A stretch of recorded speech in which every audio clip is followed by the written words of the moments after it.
श्रावण महिना हा आनंदाचा आहे, शंकराच्या सेवेचा आहे। आपण दिवसभरात शंकराच्या पिंडीवर मागाशी सांगितलेलं महिम्न आहे।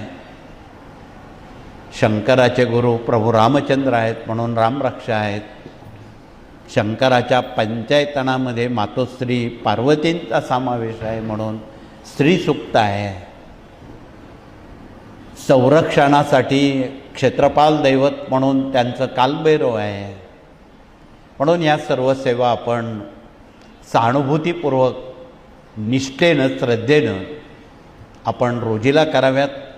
ते तीर्थ आपल्या परिवारासह सज्जनांना द्यावं। जे व्यसनाधीन आहेत त्यांना बुद्धी पुरस्कार थोडं जास्त द्यावं, म्हणजे ते शाकाहारी होतील, निर्व्यसनी होतील। हे बुद्धी पुरस्कार द्यावं। म्हणून या साऱ्या बाबी आपणाला महिन्याभराचा ग्रहपाठ दिलेला आहे। हा श्रावण महिनाभर आपण शंकराच्या सेवेमध्ये आहात।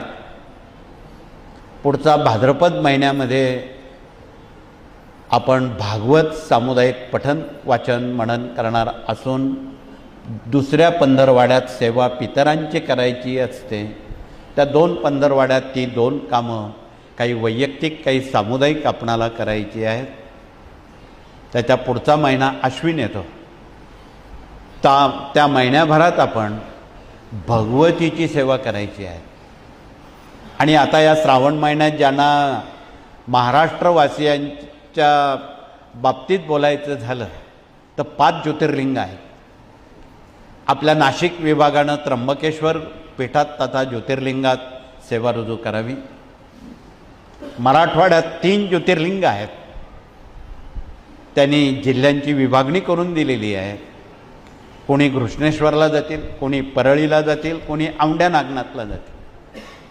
आणि तिथे समजा जागा नसली तर तेथील सेवा केंद्रामध्ये आपण सेवा रुजू करणं अपरिहार्य आहे।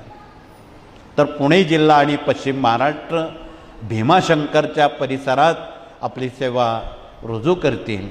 म्हणून येणेप्रमाणे जर आपण 5 ज्योतिर्लिंगांमध्ये या सेवा करण्याला श्रावण महिन्यानं संधी दिलेली आहे, त्याचं आपण सोनं करा।